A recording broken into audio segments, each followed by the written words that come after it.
हाँ जी एवरीवन, आज हम स्कूल लेवल के पॉइंट ऑफ व्यू से फैक्टराइजेशन में यूज होने वाली एक टेक्निक करेंगे, मिडिल टर्म स्प्लिट।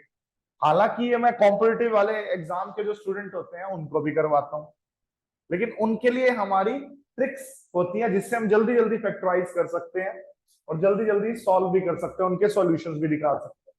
लेकिन पहला लेक्चर तो मैं स्कूल वाला ही करवाता हूँ सबको, ताकि एक बार बेस बन जाए। अभी जो मैं टेक्निक करवा रहा हूँ ये 8, 9, 10, 11, 12, तो ये 5 साल आपको काम आएगी। ठीक है जी, और कॉम्पिटिटिव में काम आएगी, लेकिन कॉम्पिटिटिव वालों को हम थोड़ी सी डिफरेंट टेक्निक्स कराते हैं। तो हमारा जो आज का टॉपिक है मिडल टर्म स्प्लिट से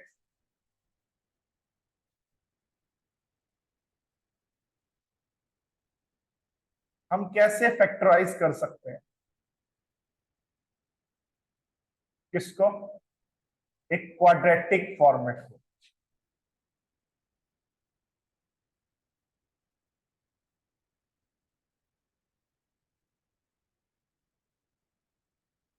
क्वाड्रेटिक फॉर्मेट या क्वाड्रेटिक एक्सप्रेशन को, क्वाड्रेटिक अलजेब्रिक एक्सप्रेशन को हम कैसे फैक्टराइज कर सकते हैं। तो सबसे पहले या तो वो ओरिजिनली क्वाड्रेटिक ही होगी। क्वाड्रेटिक समझते हो, जिसमें वेरिएबल की मैक्सिमम पावर 2 हो। जैसे कुछ इस तरह से, अगर मैंने कहा x² + 7x + 12, ये क्या है? क्वाड्रेटिक है। क्यों? क्योंकि जब मैंने इस पॉलिनोमियल की डिग्री देखी, डिग्री का मतलब मैक्सिमम पावर, वो 2 है। ये ओरिजिनली क्वाड्रेटिक ही है।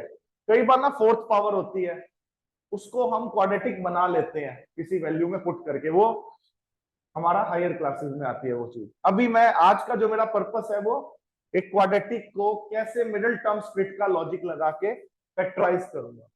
नाम से ही पता लग रहा है कि मिडिल टर्म को स्प्लिट करना है। किसको स्प्लिट करना है? सबसे पहले मेरा पर्पस क्या होगा? पॉइंट नंबर 1 मेरा ये है, इसको डिक्रीजिंग ऑर्डर में लिख लूंगा पावर्स की। तो सबसे मैक्सिमम पावर 2 है, बिल्कुल है। उसके बाद x की पावर क्या है बेटा? 1 है। कुछ भी नहीं है तो x की पावर क्या है? 1 है। तो 12 के साथ तो x की कोई पावर नहीं है, तो 12 को मैं क्या बोलता हूँ? Constant term. क्या बोलता हूँ? जिसके साथ कोई भी x या y की पावर नहीं है वो क्या है बेटा? हमारी कांस्टेंट टर्म। और जिसके ऊपर x की पावर 2 है वो पावर 2 वाली टर्म है। और जिसके ऊपर पावर 1 है, ठीक है, वो हमारी लीनियर टर्म होगी। वो हमारी कौन सी हो गई? Linear term. पावर 2 वाली क्वाड्रेटिक टर्म होगी, और मैक्सिमम पावर 2 वाली पूरी क्वाड्रेटिक एक्सप्रेशन होगी हमारी, क्वाड्रेटिक पॉलिनोमियल हो गया। तो आज का पर्पस है कि कैसे मैं इसके फैक्टर्स बनाऊं, कैसे मैं इसको फैक्टराइज करूं। तो वैसे तो फैक्टराइज करने की बहुत सारी टेक्निक्स होती हैं, जैसे कोई ना कोई आइडेंटिटी बन जाती है, a + b का होल स्क्वायर वाली आइडेंटिटी बना दी, या a - b का होल स्क्वायर वाली आइडेंटिटी बना दी, या कोई ऐसा क्वेश्चन आ गया कि भाई a² - b² लग रहा है, या थोड़ी आगे जाके हम पढ़ेंगे कि एक श्रोडाचार्य फॉर्मूला होता है, उससे हमने बना दिया। तो या कई बार हम टर्म्स को अरेंज करके भी फैक्टराइज कर लेते हैं। बहुत सारी टेक्निक्स होती हैं, या कई बार हम डिवीजन से फैक्टराइज कर लेते हैं। तो बहुत सारी टेक्निक्स होती हैं, उनमें से एक टेक्निक क्या होती है, जब कुछ भी ना हो रहा तो कई बार हमारी मिडिल टर्म स्प्लिट काम कर जाती है। उसमें पहले हमें एक ऑर्डर में अरेंज करना है, कांस्टेंट ऐसे डिक्रीजिंग ऑर्डर में आपने लगा दिया। फिर आपने क्या करना है बेटा? जो स्क्वायर वाली टर्म है x² और कांस्टेंट टर्म है 12, इसको मल्टीप्लाई कर लो। मल्टीप्लाई करके 12x² आ रहा है। क्या आ रहा है बेटा? फिर जो हमारी मिडिल टर्म है जिसकी पावर 1 है x की, या y की फॉर्म में भी हो सकता है, या z की फॉर्म में भी हो सकता है, पावर, इसको ऐसे ब्रेक करना है कि सम तो आए 7x, सम तो क्या है बेटा? और प्रोडक्ट क्या है? 12x। तो मैं इसको 3x + 4x लिख सकता हूँ, हाँ या ना? ये 3x + 4x क्या होता है बेटा? 7x। कोई बच्चा कहता है नहीं सर मैं पहले 4x लिखूंगा और बाद में 3x लिखूंगा, वो बच्चा भी सही है, उससे कोई फर्क नहीं पड़ने वाला। At the end of the day answer same ही आएंगे, जो फैक्टर्स आएंगे हमारे। ऐसे हमने इसको फैक्टर लिख लिया। अब मैं पहली दो टर्म में से कॉमन लूंगा, तो क्या आएगा हमारा कॉमन? x। तो अंदर क्या बचा बेटा? x + 4। फिर मैंने 3 कॉमन लिया, तो अंदर क्या बचा बेटा, x+4। फिर मैंने पूरे में से x+4 कॉमन ले लिया, तो अंदर क्या बचा बताइए, x+3। तो फैक्टराइज हो गया ये जो हमारा पॉलिनोमियल था x² + 7x+12, ये हमारा फैक्टराइज होके क्या बन गया, x+4 × x+3। ठीक है, तो पहले तो अभी तो मैं फैक्टराइजेशन सिखा रहा हूं। जब बच्चा 9th या 10th में पहुंचता है, इसको सॉल्व भी करना होता है। जब लास्ट में फैक्टर बन जाते हैं, तो इसी जो फैक्टर्स आए इसको इक्वल टू 0 रख देते हैं। तो दो चीजों का प्रोडक्ट जब 0 होगा, तो या तो पहली चीज 0 होगी, यानी कि x+4 0 होगा, तो x की वैल्यू -4 आ जाएगी, और x+3 0 के इक्वल रखेंगे तो x की वैल्यू -3 आ जाएगी। मतलब ये जो हमारा क्वाड्रेटिक पॉलिनोमियल है, इसके दो रूट्स हैं, दो सॉल्यूशंस हैं। वो रूट्स भी क्या है, -4 और -3। मतलब -4 और -3 पुट करने पे ये क्या बन जाएगी, 0 बन जाएगी। आप करके देख लीजिए। -4 का स्क्वायर क्या होता है बोलो, 16 प्लस का 7 × -4 क्या होता है, -28 प्लस 12 -16 प्लस ये हमारा कितना है, 16 प्लस 12 28 -28 0 आ गया। मतलब -4 लगाने पे ये 0 बन गई। तो -4 इसका क्या हो गया बेटा, एक रूट हो गया या एक 0 हो गया। इसी तरह से अगर मैं -3 भी लगाऊंगा तो भी ये 0 बन जाएगी। तो -3 हमारा इसका एक 0 बोलते हैं, उसको क्या क्या बोलते हैं, 0 बोलते हैं, या फिर रूट बोलते हैं, या फिर सॉल्यूशन बोलते हैं। वो पुट करने पे ये क्या बन जाएगी, हमारी 0 बन जाएगी। सॉल्यूशन तब बोलते हैं जब लेफ्ट हैंड साइड और राइट हैंड साइड किसी इक्वेशन में इक्वल आ जाए, वो बात की बात है। अभी हमारा पर्पस क्या है, पहला पर्पस क्या है, फैक्टराइज करना आना चाहिए। कौन से मेथड से फैक्टराइज करना आना चाहिए बोलो, मिडिल टर्म स्प्लिट से फैक्टराइज करना आना चाहिए। तो मैं एक दो क्वेश्चन और लूंगा, आपके दिमाग में बैठ जाएगा ये मेथड। ठीक है, क्योंकि मेरा पर्पस अभी ये नहीं है कि आपको बहुत ज्यादा एडवांस करवा दूं, अभी बिल्कुल बेसिक से लेके जा रहा हूं आपको। तो पहली एक एग्जांपल समझ आया मिडिल टर्म स्प्लिट का। आइए एक और पकड़ते हैं एक बार। x² -13x + 36,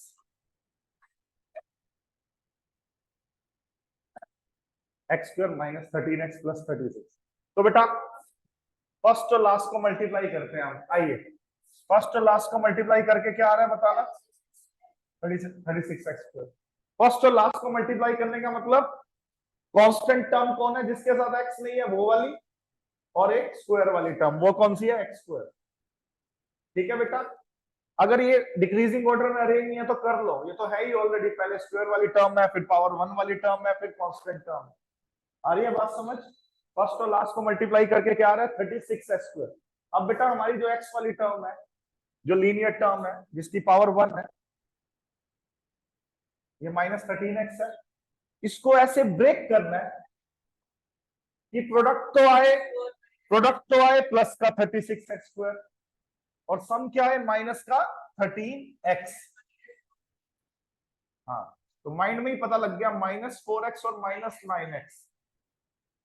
क्यों है -4x और -9x, क्योंकि इनका सम करेंगे तो -13x आ रहा है, और इनका प्रोडक्ट करना -4x, और -9x का प्रोडक्ट करना, माइनस इंटू माइनस क्या हुआ बेटा, प्लस। तो ये 36x² आया। कितना आया बेटा, 36x²। ठीक है, कोई इश्यू हो तो बताइए। तो अब मैं कॉमन लेना शुरू कर दूंगा। x कॉमन लिया, -9 कॉमन लिया,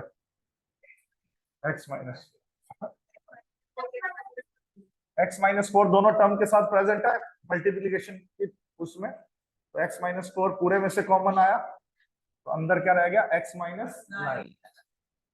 तो मतलब ये जो x² -13x + 36 है ना, ये क्वाड्रेटिक पॉलिनोमियल है। इसके फैक्टर्स क्या बने, इसके फैक्टर्स बने x-4 × x-9। इसके फैक्टर क्या बने, मतलब अगर मैं इन दोनों ब्रैकेट्स को मल्टीप्लाई कर दूंगा, इस बात का मतलब क्या है, अगर मैं इन दोनों ब्रैकेट्स को क्या कर दूंगा, तो मुझे फिर से क्या मिल जाएगा, x² -13x + 36 मिल जाएगा। ये इस बात का मतलब है। और थोड़ा सा अगर मैं और आगे जाऊं, फैक्टराइज करने के बाद जब मैं उन फैक्टर्स को इक्वल टू 0 रख देता हूं, तो मेरा पर्पस पता क्या होता है? जब मैं इक्वल टू 0 रख देता हूं तो इस बात का मतलब ये है कि मैं उस क्वाड्रेटिक पॉलिनोमियल के जीरोस निकालने में इंटरेस्टेड हूं। मैं उस क्वाड्रेटिक पॉलिनोमियल के जीरोस निकालने में इंटरेस्टेड हूं। तो जब इन दो ब्रैकेट्स का प्रोडक्ट 0 आएगा, या तो पहली ब्रैकेट 0 होगी तभी 0 आया होगा, इससे x की वैल्यू क्या आई 4, या फिर दूसरी ब्रैकेट इक्वल टू 0 होगी, इससे x की वैल्यू क्या आई 9। तो इस पॉलिनोमियल के दो जीरोस हैं, एक है 4 और एक है 9। जीरोस को और क्या बोलते हैं? रूट्स। जीरोस को और क्या बोलते हैं? मतलब क्या, जब मैं इसमें 4 पुट करूंगा, करके देख लो आप, 4 स्क्वायर माइनस 13 इंटू 4, करना एक बार, 16 माइनस 52, तो 0 नहीं आ रहा। 16 प्लस 36 52 माइनस आ गया, तो 4 पुट करने पे ये 0 हो गई। और अगर आप 9 भी पुट करोगे ना इसमें, करके देखो, तब भी ये क्या हो जाएगी 0। तो 0 कैसे निकालते हैं? पहले फैक्टराइज करते हैं। फैक्टराइज होने के बाद उस फैक्टराइज फॉर्म को इक्वल टू 0 रख देते हैं। फिर हम बोलते हैं या तो ये चीज 0 होगी तभी ये पूरा 0 हुआ होगा, या फिर ये चीज 0 होगी तभी, इससे x की वैल्यूज आ जाएंगी। तो आप इसके रूट्स या जीरो भी निकाल सकते हो। समझ आई या नहीं आई ये बात? ठीक है। तो जब हम 8th क्लास से स्टार्टिंग करते हैं तो 8th क्लास में आता है सिर्फ और सिर्फ फैक्टर बनाना। जब हम स्कूल लेवल पे होते हैं तो 8th क्लास में सिर्फ क्या बनाना आता है बेटा? फैक्टर, बस। जब हम 9th 10th में जाते हैं तो इन्हीं फैक्टर से हमें क्या निकालना सिखाते हैं? रूट्स और जीरोस। जब हम 11th में जाते हैं तो इन्हीं टेक्निक्स का यूज करते हुए हम इनइक्वालिटी चैप्टर करते हैं, जो आईआईटी के लिए बहुत इंपॉर्टेंट। उनमें क्वाड्रेटिक की फैक्टराइजेशन, क्यूबिक की फैक्टराइजेशन, बाय क्वाड्रेटिक की फैक्टराइजेशन वो करनी होती है। लेकिन बेसिक तो हमें सीखना है ना, चाहे जितनी आगे चले जाए जिंदगी में। तो ये हम बेसिक कर रहे हैं आज। ठीक है, बोलो आया समझ अच्छे से? एक और करते हैं, आइए करेंगे। 2x स्क्वायर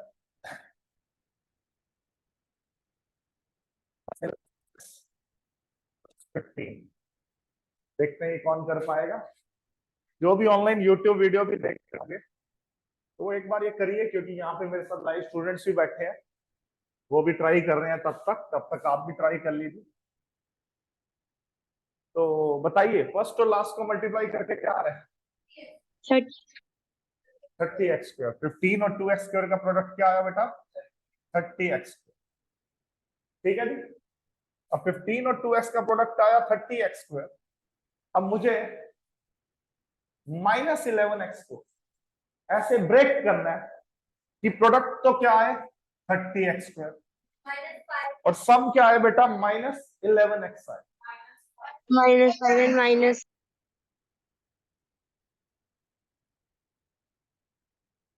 ठीक है, बहुत बढ़िया, वेरी गुड। क्योंकि -5x -6x क्या होगा बेटा? -11, और -5x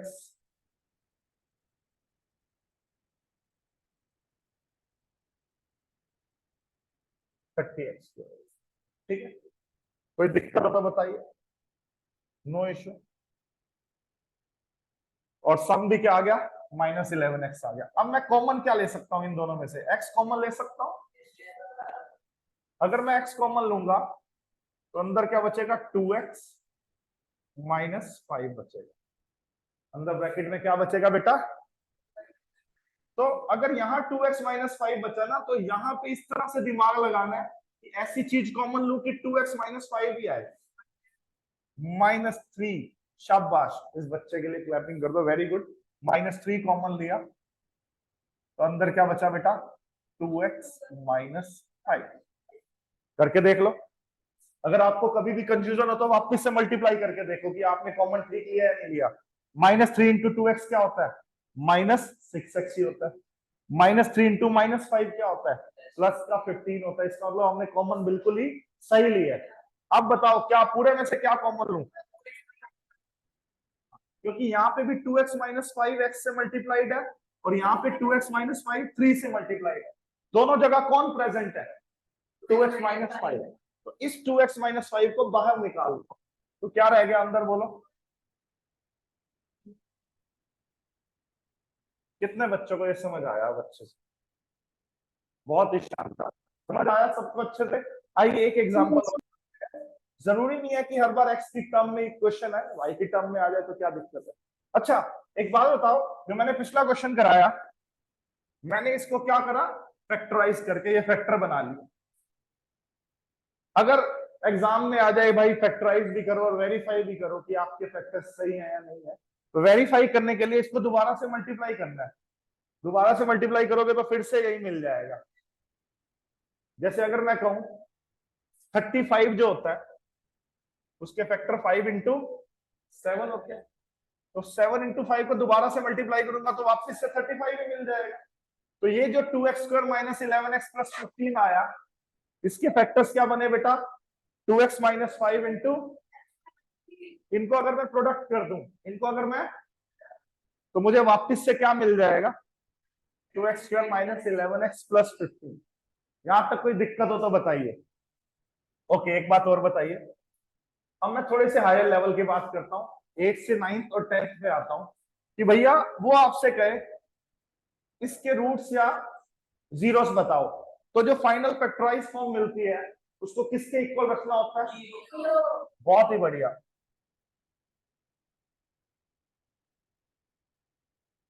अगर दो चीजों का, दो ब्रैकेट्स का प्रोडक्ट जीरो है, क्यों जीरो होगा?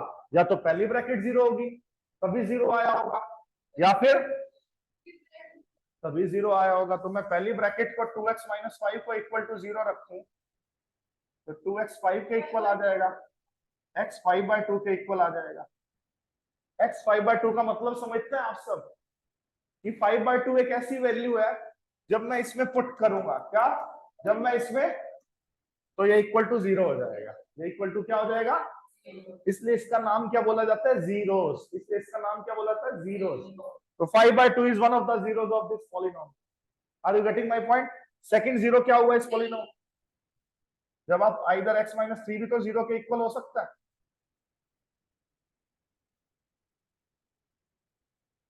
ठीक है, अगर x इज इक्वल टू 3 आया तो 3 आप इसमें पुट करके देखना, तो भी ये जीरो हो जाएगा। करके देखो, 3 का स्क्वायर 9 2 18 हुआ, 18 प्लस 15 33 हुआ, और यहाँ माइनस 11 इंटू 3 माइनस 33 हुआ, प्लस 13 3 इंटू माइनस 33 जीरो ही तो आ रहा है। तो हमने जो आंसर निकाला है बिल्कुल सही निकाला। समझ आ गया? तो जरूरी नहीं है कि हर बार x की टर्म में क्वाड्रेटिक हो, y की टर्म में भी हो सकती है। तो आए करें, y वाला कर लेते हैं, इसमें क्या दिक्कत है?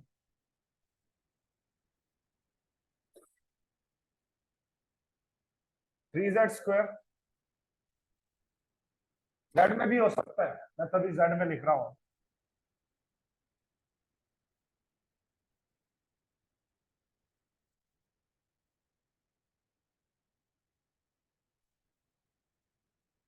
रुको,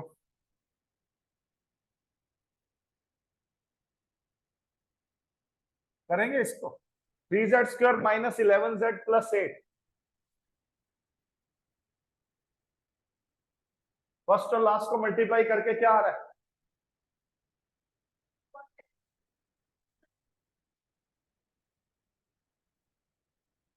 फर्स्ट और लास्ट को मल्टीप्लाई करके आ रहा है 24z²। अब इसके क्या बनेंगे? -8z, -8z -3z का प्रोडक्ट प्लस का ही आएगा, और सम -11z ही आएगा।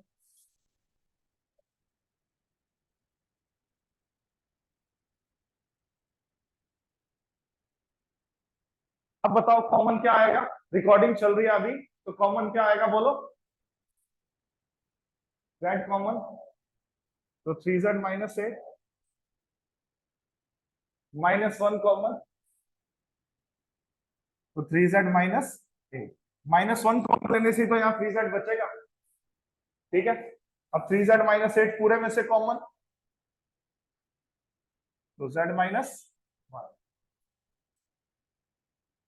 तो 3 इसके जो हमारी एक्सप्रेशन है, क्वाड्रेटिक एक्सप्रेशन, इसके जो फैक्टर्स बने, क्या बने? 3z माइनस 8 इंटू देख लो, कोई दिक्कत तो नहीं है, सबको आ गया समझ? ठीक है, बहुत बढ़िया, वेरी गुड। तो ये लेक्चर सबको समझ आया जो आज मैंने लिया?